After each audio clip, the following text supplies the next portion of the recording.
Hi, I'm Joe Jarzombek with Acquired Data Solutions. I'm their Cybersecurity Solutions Project Manager. And today I'm joined by Leighton Johnson to discuss overcoming CMMC Readiness Challenges. Now, Leighton Johnson is the CTO of Veteran Cybersecurity Group, a provider of computer security and assessment, consulting, and certification training. And he's presented computer security, cybersecurity, and forensics lectures, conference presentations, seminars all across the United States, Asia, and Europe. He is also the founder and CEO of Chimera Security, a research and development company delving into the realms of cryptology, blockchain, zero trust, mobile technology, and cloud computing to create a better and more secure solutions for today's advanced users and providers. He has over 45 years of experience in computer security, cybersecurity, software development, and security training, spanning the industries of retail, government, defense industrial base, banking, and information technology. He retains over 25 professional security certifications and has taught certification, risk management, forensics, and auditing courses around the world over the past 30 years. Of particular significance to the cybersecurity maturity model certification, Leighton Johnson is one of the original CMMC assessors. It's got CPN 26. It retains the CCP, CCA, LCCA, and PI credentials from the Cyber AB. He has helped many organizations with CMMC readiness, ranging from organizations with more than 10,000 employees to those with only 10 employees. Obviously, with such a breadth of scope, those engagements range from as much as 8 months to only 4 weeks. Leighton has personally seen the challenges that organizations are having with CMMC. And through his experience, he has quite a toolkit of solutions. That's why I think he's one of the best people to address overcoming CMMC readiness challenges, which is the topic of today's webinar. Now, Leighton, as we said, you've seen many challenges. A lot of What them. are you seeing as some of the biggest challenges that organizations who are seeking CMMC level 2 assessments and substantiating the level 1 self-attestations?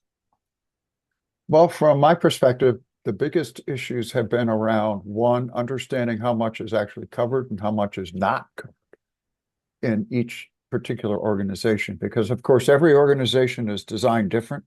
They have different workflows, they have different criteria, they have different challenges themselves in order to produce their products, services, whatever they're doing for the defense industrial base, and to be able to ensure that in doing so, they're doing it safely and securely.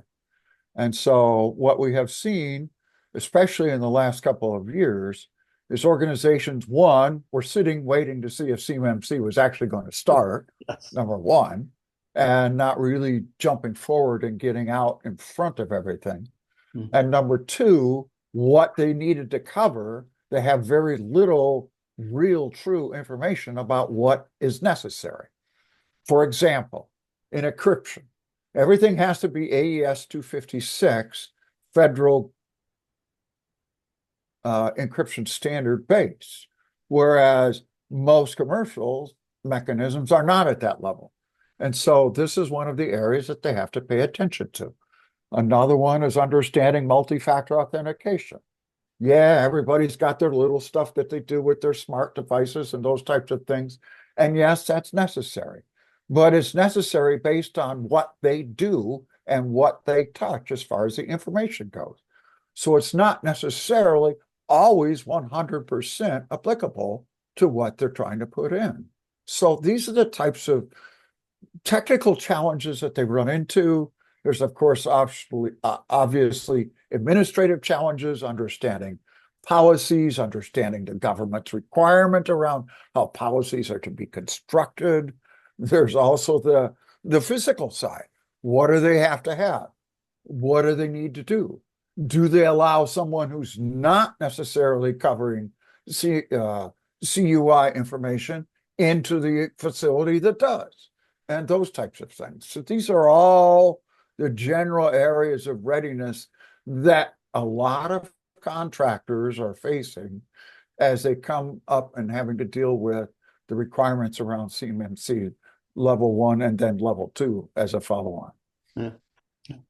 So we know that most every organization out there has already done the self-attestation that we're level 1, but there's a little thing called the False Claims Act. We're finding out that many organizations who are claiming that. So how do we help organizations really make sure that their self-attestation can be audited and that they can substantiate their claim? Document. Get the logging that records what the administrator are doing. Get the logs from your access control system that defines who can get to the information. We have to pay attention to 3 areas when we start talking about that type of thing. The people themselves, the devices that have that data on it, and then the processes that are doing things for the people, service accounts, database accounts, stored procedures inside databases, things like that. Each one of those needs to be tracked independently in the logs in order to ensure that literally the first control out of the gate, the control 3.1.1 for access to the data is covered. That's literally the first one that's there. Yeah. So we know that many organizations use cloud services. In fact, some of them think, well, by using cloud services, I'm outsourcing risk. But let's discuss the factors that into their CMMC readiness. What are some of the challenges organizations face in using cloud services for some or all of their cybersecurity? Number 1, outsourcing it does not remove accountability. That's the first one out of the gate. Outsourcing allows for the use of responsibility being delivered to the outsourced contractor to ensure that that's actually getting done, but the accountability for that still retains and stays with the outsourcing party. So the contract says they're going to do this for you, but you're still accountable. And that's the way the federal system is set up. That's in general across all cloud, not just CMMC, but all of it. Right. All right. So it doesn't matter whether it's FedRAMP cloud system or a commercial cloud system or an international cloud system. That's still part of what has to be done from that perspective. That's the first big area. The second big area is to understand in the cloud, there's always 2 sets of administrators, the companies and the cloud providers. Why? Because the cloud providers own the equipment. So they have the legal right to manage the equipment. You cannot ban them from doing that. It's their equipment, not the company's. And so you always have these 2 sets of administrators. So go back to my other story about access control. You've got to pay attention to their administrators, not just your administrators, as part of that process, and record that as well. So the biggest term that we'll use for all of these is the shared responsibility for implementing controls. That is correct. It is an agreement put together at the beginning of the contract between the cloud provider and the cloud user, the cloud client, that specifies who has responsibility for doing what from a security standpoint all the way through the process, no matter what type of cloud deployment they use. And there are, of course, 3 different ways we do that because there's 3 different types of cloud deployments. And so we have to pay attention to that. And typically the cloud provider puts that together initially because they're going to be the ones that say, yeah, we're going to do this as far as our cloud deployment goes. And so, yeah, they're going to handle the hardware. Yeah, they're going to handle the software. Yeah, they're going to handle the storage. Yeah, they're going to handle the networking, as an example. Okay, starting at the basic cloud deployment areas. Everything else is a cloud consumer. Right. That's the first. And that's the type of thing that gets delineated out in the shared responsibility matrix, sometimes called the customer responsibility matrix or CRM, that we run into. Right. Now, we know that many organizations are turning to service providers to help them out. But what are some of the biggest challenges that service providers are having in helping organizations be ready for CMMC assessments? Keeping the data separate.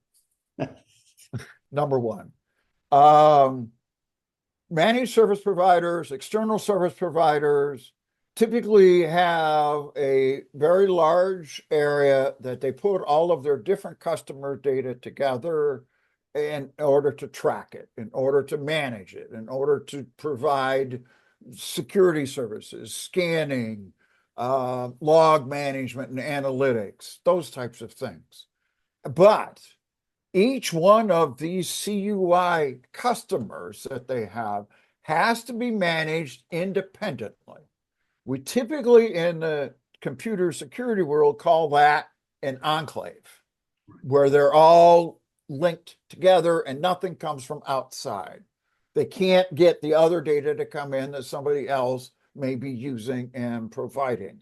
And so that process from an external provider perspective means all of a sudden they have to start to segment out each one of these rather than doing it in a more cost-effective way, which is to do it all together. And so that becomes one of their first big areas. Second, how much of that CUI do they actually have visibility to? Because let's be realistic. If they have visibility to the actual CUI data, that managed service provider, that external service provider, has to be CUI certified as well. They've got to have their CMMC credentials. Yep. They have to have their own. Yep. Okay. That type of thing. So that's that conundrum of, do we use an MSP or ESP, or do we do it on our own, or that type of thing?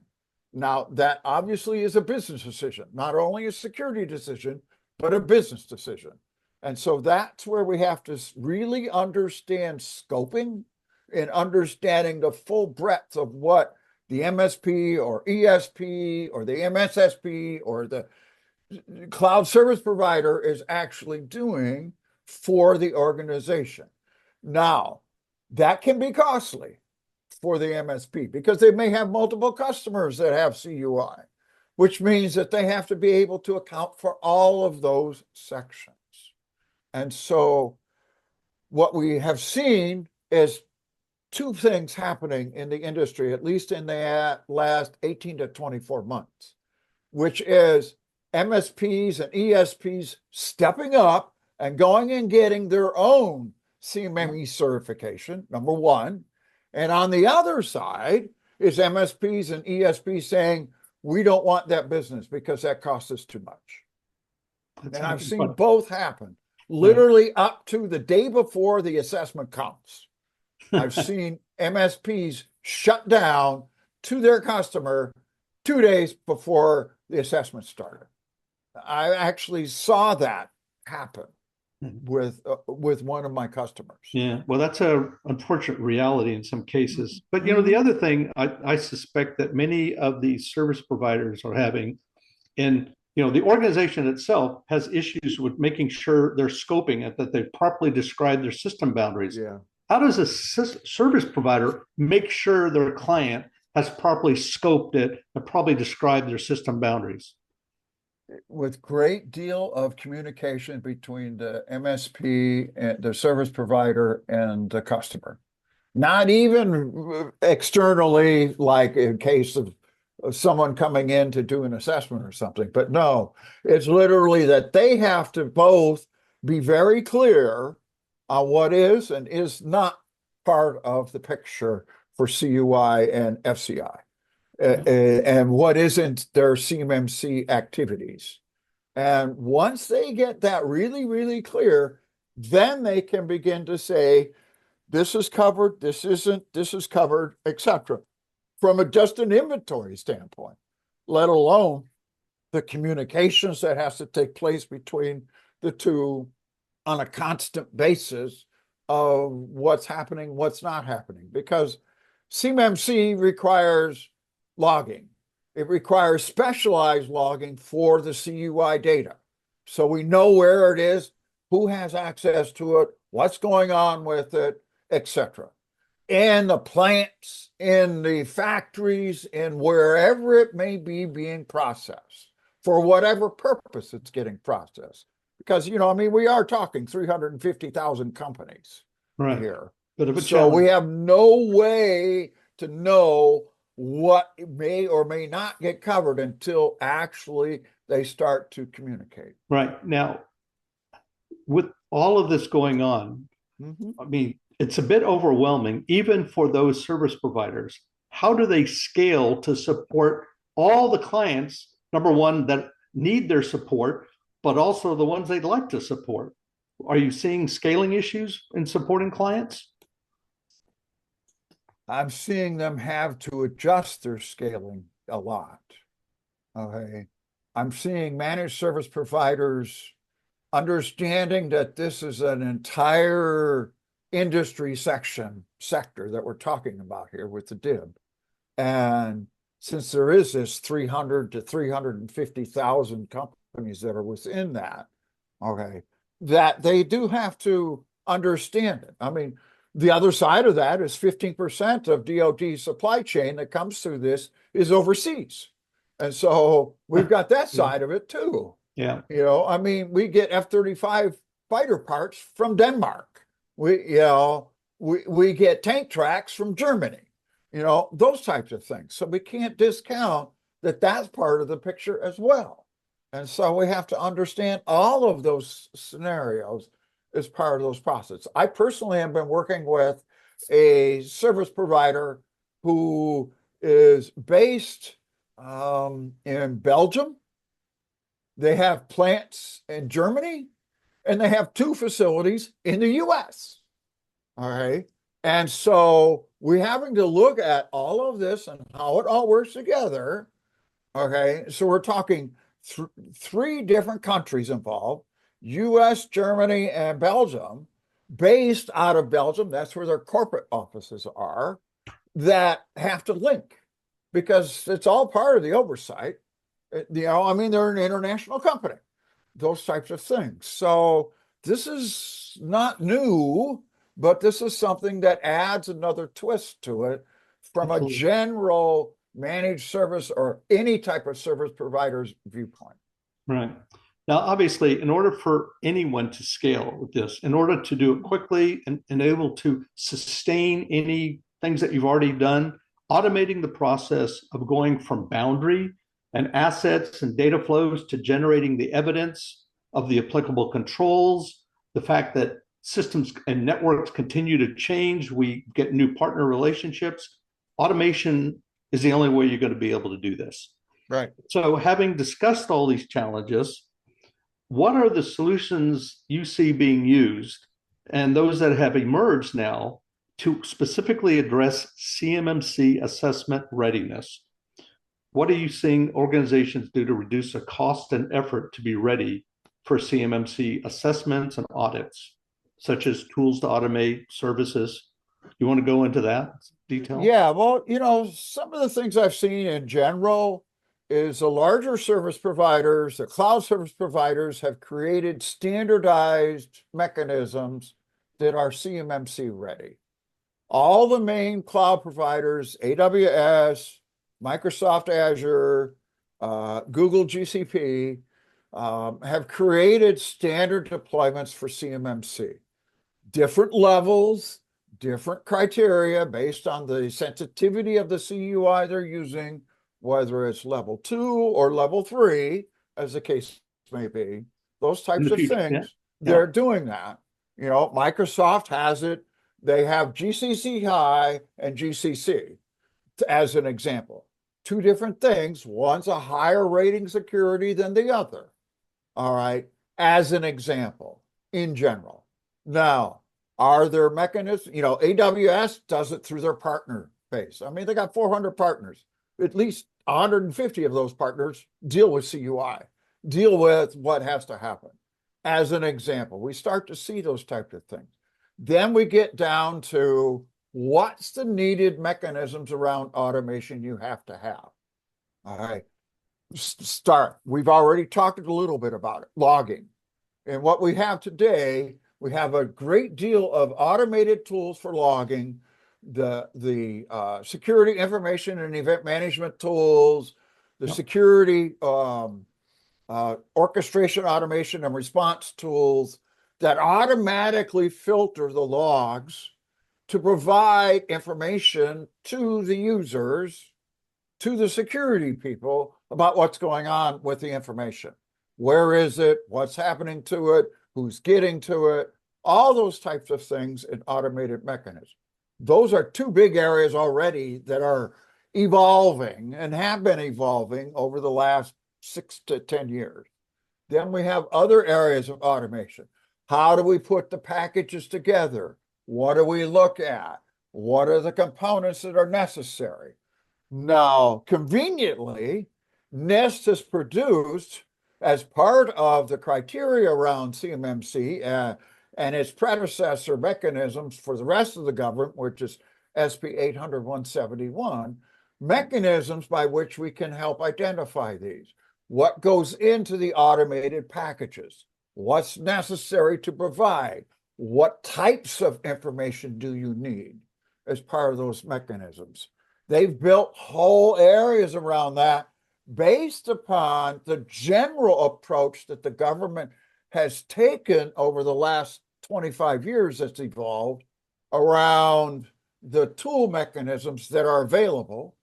There are mechanisms for informing the tools, their creation of the Security Content Automation Protocol, or SCAP, as it's called, in order to facilitate this automation that they initially introduced back in 2010, didn't get fully implemented until the late 2016 through 2020. Yeah, right. And now it's moving forward. We see those types of things. And so that has created a great advantage in today's world to understand what you can do to automate things. So you've got all of these, but you don't just tell an assessor, hey, we've got all this in place to get ready for an assessment or to do an audit. How do you package this? How do you make sure, number one, that you've properly scoped it, that you've properly identified all of your assets, all your data flows, that for all of your assets, you've got the right controls in place so that you can present it to an assessor so that you know your assessment ready, so that when you bring in somebody, because, you know, number one, scheduling them, you want to make sure you are really ready, because nothing's worse than finding out not really ready. Now you have to reschedule them. And with today's pressure, with all the other ones, the commitments, trying to reschedule an assessment is not something you want to be in the mode of.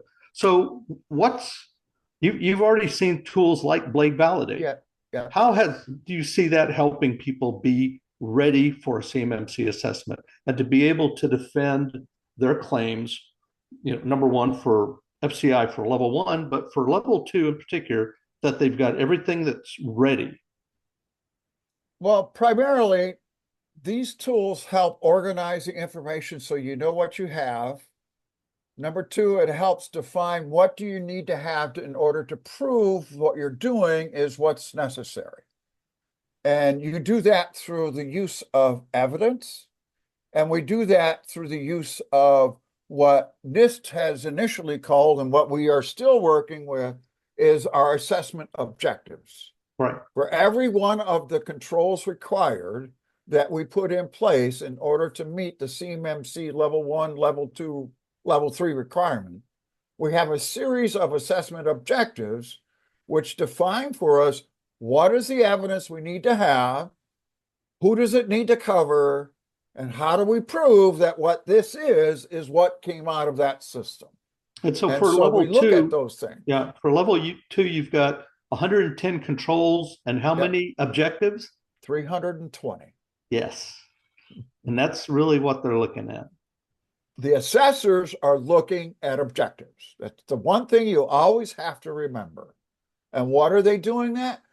In order to prove, beyond a reasonable doubt, if you want to use the term, that what is being said for that control in its implementation is actually what is happening. Right.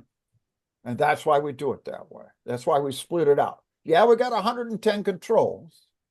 Sure, we got 3 of them around encryption. All right. One about data at rest, one about data in transit, and one about wireless. Yes, I got those. And actually, you got the one about the crypto keys too. Yes. But of those, you've got 15, 16 different assessment objectives that specifically specify what needs to be there. Show me it in activity. Give me the output of the log that records it. Let me see who got to that data through an access mechanism, etc. Show it to me. Right. So it's not only, yes, it's there in writing. We got documents, of course, but it's also, oh yeah, here's the proof that it's actually doing it. Yeah. So what are the tools that you've used to help people be ready for a CMMC assessment, both faster and a little bit more cost effective? You've been using Blade Validate. Could you kind of walk us through how that helps? It helps you as in somebody and helping them be ready, but how does it help the organization themselves as when they're getting ready? And if you could kind of talk to that. With Blade Validate, the unique thing is that first things first, it covers the inventory right up front. You got to know everything you have that touches CUI or FCI. Okay. And it starts out with that. Doesn't start out with users, it starts out with equipment, the inventory. Okay. So you know where it actually resides, where it gets processed, where it gets transmitted. Those are our 3 things that we always got to pay attention to. That's number 1, whether it's level 1 FCI, the federal contract information, or it's level 2 CUI, the controlled unclassified information that gets used in the factories and everything else to make everything. Yeah. Okay, that type of thing. Starts off with that. Then it shows you how to connect it. And what does the organization do to do those connections? How do they make those connections? What goes from point A to point B to point C to production? Shows all the data flows. It shows all the data flows. It shows all the connections where that information is. It shows the devices that it runs through, whether it happens to be a transitional router where the data gets decrypted and then re-encrypted, which is, Cisco 101. Okay, that type of thing. It shows all of that. Then it shows who are the users that are connected to it. Who are the area? Where are the areas where it makes those transitions? Is it stuck in one building, in one location, in one room? Or does it go around a whole campus of 4 or 5 buildings? Does it come from DOD and then it gets handed to you? Or does it come from DOD in an email? Or does it in an encrypted email? Or does it come to you from DOD in their delivery system called DOD Safe? Take your pick. All right. And it allows for that to show you where it goes all the way through the flow that the contractor has, the user, the organization seeking certification, as we call them, right, to going back to DOD, all the way through. And then it designs it for you. And it gives you an output of what needs to be covered and what's not there. Yeah. So I think it'd be good if you kind of walk people through that. And I know you wanted to set that up, but one of the things I think is very important is that it can be help you in the area of determining that evidence is both sufficient, that you've got enough evidence to prove the requirements met, but also that it's adequate and accurate. So that's always going to be the requirement questions. So why don't you kind of walk us through how the tool helps people do these things? Okay, Blade Validate, as it's seen here, is a tool in order to meet the compliance requirements for both CUI and FCI as we run through these efforts. And it begins by initially showing us as an example, what's all the pieces? This is an overview of it here. This is the first area. This is a general approach just to see it. It's got drawings that we put in. We create the data that creates the drawings, which is what's on the left-hand side of the screen here. And I'll walk through these, and it then gives you the outputs of how this process works. So initially, we begin by walking our way through these activities and showing these efforts by looking at what's covered in our initial inventories. And so let me walk you through it. You start here with the screen. You start first by doing what we call system modeling up on the upper left-hand side. That system modeling then creates for us the ability to show all the efforts. So we can do the system modeling. We can save the CMMC workbook that has all the pieces to it. We create an SSP for us. This tool does it automatically using our information based around what we're creating. So here's the initial inventory side that we start with. This initial inventory on the left-hand side starts with what are the infrastructure components? What are the pieces? What's the system? Identifying it. What's it tied to, as you see here as highlighted. These mechanisms provide for us then the various different activities. And then we have all the pieces of what is in there. What's in scope? This by the 4 areas of what's considered in scope equipment. 1, CUI assets themselves. 2, the contractor risk managed assets. This is the general type assets that happens to include this stuff like workstations. Okay. The third is the security protection assets. What do we specifically use for security? This is where the SIEMs come in. This is where SOAR comes in. This is where the log analytics comes in, is these types of tools. All right. And protection. This is where firewalls come in, those types of things. Then we look at the specialized assets. Remember, DoD has a ton of specialized operational technology assets. They have Internet of Things assets. I mean, DoD runs their own train system, okay, as an example. So they have their own transportation systems. Yeah. You know, all those types of things.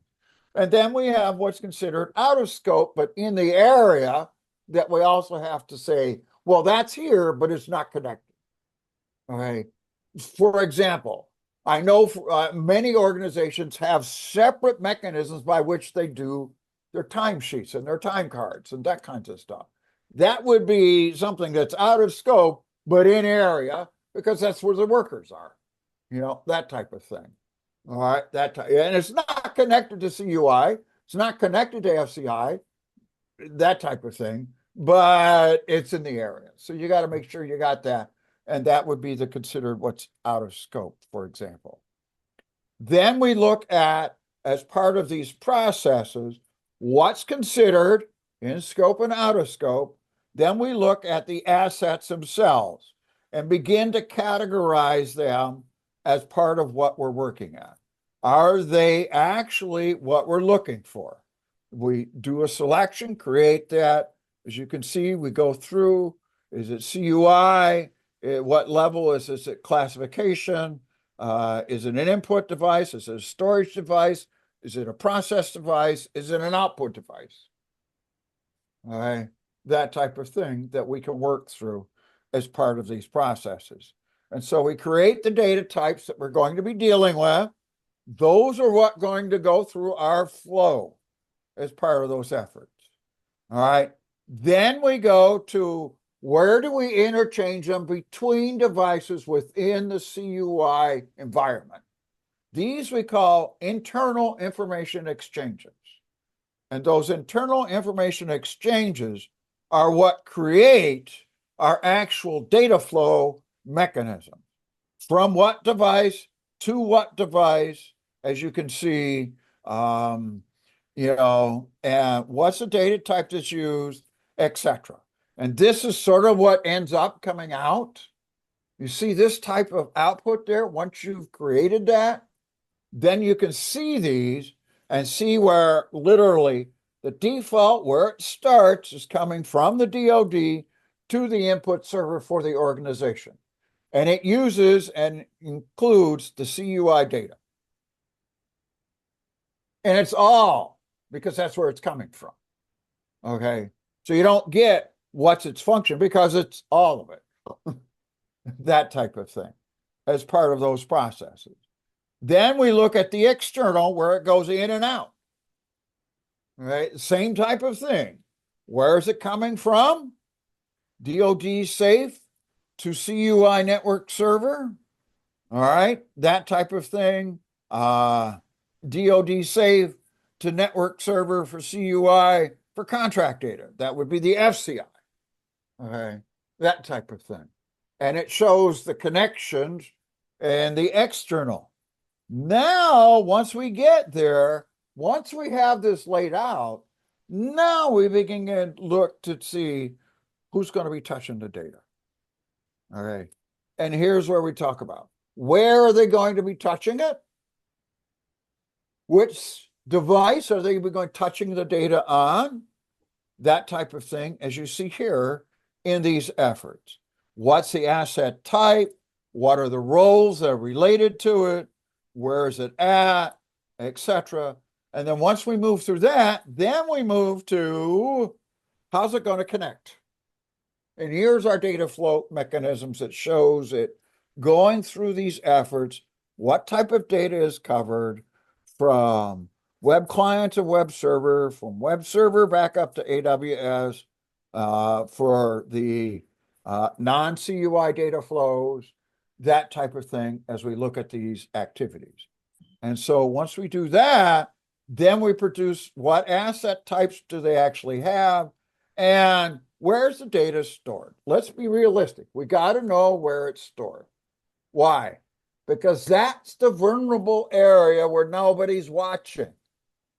Is when it's stored, it's in storage, nobody's paying attention to it. They should be. Yeah. But they should be. Right. This is where we watch with our logging.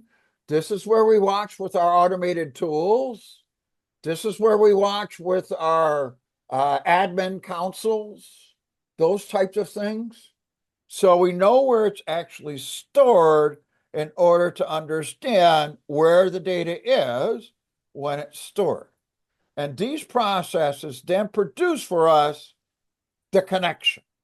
Now, what I think is what's really important is for everybody to understand is we needed to understand what's in scope, meaning in their boundary, all the assets, what are the data flows? We're not even talking about controls yet. We're just talking about what it is that I have, what those flows are, who's involved with it. Yep, that is exactly correct. We're not generating that by Visio diagrams or something. This is, you're collecting the data and displaying it in the diagrams that are necessary to show assessors. Yeah, I mean, you got to have a system diagram. You got to have a data flow diagram at a minimum. Yep. Just to show what the two pieces are. So you got a system diagram that shows what's the boundary and what's not. What's inside and what's outside. And then your data flow diagrams tell you through the what's inside part and from going in and out where that data goes. Where's the CUI go? Where does the FCI go? What changes it or does it change it? Those types of things as part of those processes. Because, I mean, honestly, we're going to be altering data anyway because we're doing production mechanisms. Right. And so the data will be changing. And I mean, now, that's obviously, not the point of saying it can't change. The tool is going to be used to support you. You've got for your level 2, you're only addressing the CUI. When you're doing the level 1, you're only going to be doing a diagram for the FCI. Right. That's correct. Same tool, but you'll be able to show different diagrams. You can literally trigger level 1 development, and the second bullet that'll be there will be level 2 development. You'll have back there at the beginning, you'll have both available to you Right. as part of those efforts. Upper left corner button will be level 1, lower right-hand corner button will be level 2 on the main screen. Sure. Yep. So they even set up differently because they're different types of data, and therefore they have different security requirements. I mean, FCI is designed around only dealing with non-public federal contract information. Period. That's it. Terms, conditions, things that aren't published. Yeah. Okay. Whereas CUI has a multitude of different types of CUI. Okay. DoD is on the hook for at least 8 of them. Okay. 5 under their own category, and then they got to deal with PII. They got to deal with PHI. Okay, that type of thing as well. I mean, we got lots of hospitals, we got lots of employees, etc., that are all part of that process as well. So, that type of thing that we have to deal with and understand in those efforts. Yep. All right. I think see, here's the information, red being external, internal being what we see there. As we look through these efforts, and then we break out, make sure we understand, say, for example, just highlight the CUI. You can do that with this. Just highlight the FCI, review all the data for what the exchanges are on the right-hand side when we look at them. Which ones are the ones we don't want to have? Which ones do we want to have, etc., as part of these efforts with the tool for its visibility, so we know what we're dealing with as part of those processes. So you can identify where the data is actually going, and then we can export the drawings to show readiness. We can literally produce them, and we can click on the validate button, and once we click on it, then we get the result, and it saves it, shows it for us, produces the after action report output for us in Word content. Yeah. Okay, it's architecture document as far as those efforts, and then it produces something with the spreadsheet like this, so we know exactly what we got covered as part of those processes, so we can look at these efforts. So we know actually, even by doing it this way, we can calculate what the actual CMMC scores are going to be that we can do. We have that built into this process. Right. The supplier performance right here, risk there's system, nothing in it. Yeah, the supplier performance risk system score is what your upper management company is going to be looking at. Where are we? It's a good way of communicating, not just to your external DoD suppliers or customers, but it's to the prime contractors and others. Where are you? Mm-hmm. And it's absolutely something you need to have. So, yeah, I mean, you got to have a SPURS score in order to get approved by the government anyway. So you're going to have to work through this process to start with as it is. And so we export it for the uses in our, what we're going to need to put in. We're going to export it for the uses of putting it into our POEM. And the POEM's divided up by the family of controls. Yep. Yep. And then we just move it forward and show everything else as part of these processes in each of these activities by control, by family. And here we start putting in our POEM items, etc. for documenting these activities as part of these processes. Here's our layout. This layout tells us what those assessment objectives are. For example, this is my 3.1.1 control. Okay. There are 6 of these, A, B, C, D, E, F. Okay. And that type of thing. Authorized users are identified, processes are identified, devices are identified. System access is limited to authorized users, authorized devices, authorized processes. There's your 6 objectives. 3 are about they're being identified. 3 that are limited to only who are authorized. That type of thing as part of these activities in our endeavors, just from this particular control. What you look for, is it set? Yep. Is it completed? Yes. Now you can go in and see What do you do to show it? And that's what this control mechanism is about. You identify then, how did you implement that? By filling that in.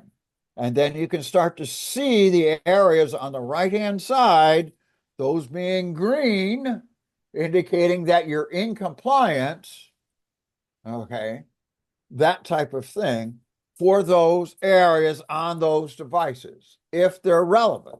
Not every device has every mechanism, Right. but we have to pay attention to that as well. And for those who are those using, would be the ones that are simply got the lining in there. right, and those that are using the shared services, that's why you've got the shared yes or the shared no, as far as if you've got that. So you've got an option of being able to explain that.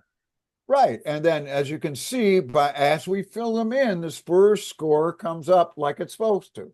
We started at minus 208 with this, where we are right here. It's now up to minus 79, headed towards zero, and then going to ultimately to plus 110 as we go through these efforts. And so these are the types of things that we're going to see. Here's our guide for what we're covering for POAMs, if they're necessary, and it's part of those processes. Anytime you see something that says it's not 100%, we got to have a POAM. Okay. Now, POAMs themselves within the CMMC world are limited. Okay. Spur scores mechanisms define that limitation. Okay. If it's a 1-point item, you can get a POAM. About 10% of the 3-point items, you can get a POAM. The rest of the 3-point ones and all of the 5-point, which are the ones that are most critical, you cannot have a POAM. Got to get those controls, yes. They have to be put in place. Those types of things as we track through it. And so the automation then shows us as we go through these efforts. As you do, you can click it and open it up and see as part of those efforts in these activities as we go through all of these endeavors, whether it's by control or by those mechanisms as we see. Then we go to our dashboard, and it'll give you a quick picture of where you're at as it's going through these efforts. And you just simply look at it. What does it say? What are the efforts? Just show it all. Boom, there you go. And you got the person, you got the mechanism, who's assigned to fix it as part of these processes additional. All right, the last step that we come into is the step around creating our SSP. This is the standard NIST template for an SSP. This is what it actually looks like. And then we generate it. It creates everything, works through the drawings, creates the workman, create the SSP document here. At the end, it includes the data flow diagrams as part of these processes. This template here that we see follows exactly what NIST has produced for their efforts in the system security plan, starting with data flow tables, with the requirements. Here's a beginning listing of each of the components around what's covered as part of those processes and looking at all of these endeavors. And so it then produces our actual system security plan that we have created using this tool with all the pieces so that we can see it as part of these processes.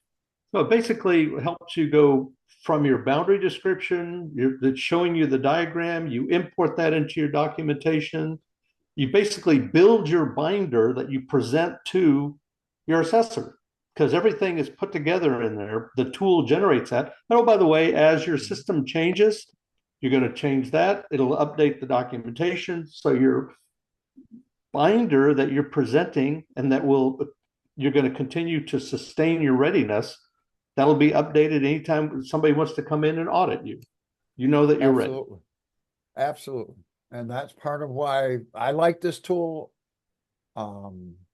This tool to me is one that I found among the many of them that I have gone through.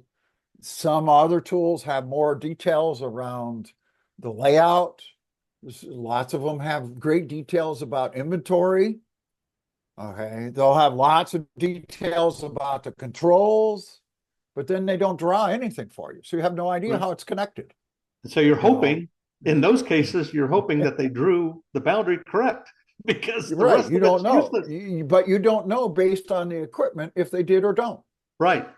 So that's the beauty And of what so, Blade Validate does. It's right, it's derived from a larger GRC way of looking at CMMC. right. The whole construct. I mean, we do have to keep in mind that this system, Blade Validate, was originally based on the original construct around the risk management framework, Right. which is the NIST guidance in the first place. And so they have a history of working with what this is supposed to look like. Yeah. So Because yeah, that the they can legacy produce, comes from Blade which is Risk why Manager. they're right. And this linkage into the NIST documentation outputs provides you a direct correlation to these processes that are needed. And everybody has to have an SSP. You actually have to turn in an SSP before you can even get a phase 2 assessment, a Right. level 2 assessment. You have to have the SSP ahead of time. All right. So that's a requirement in order for them to be able to schedule your assessment. So this is part of what that becomes so advantageous. Right. But so the key with this automation is that you truly know that you're ready for an assessment because there's no guesswork. You can internalize that. And so service providers can use this as a way of helping their clients. Actually, it's a way of scaling for service providers because through automation, it helps you work with your clients to get more of this done. They're involved with it.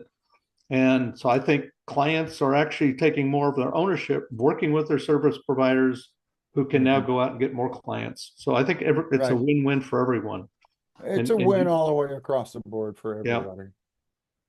So we realize that many organizations have been facing their own challenges with CMMC. Blade Validate's been one of the ways that we have found it is basically more cost effective and certainly takes up a lot less time, and you know you're ready for it. I really This is very appreciate the true. time. Yeah, I Sure. appreciate. Yeah, Leighton, you've been really good with this, and I know other people would be interested in follow up with this as well.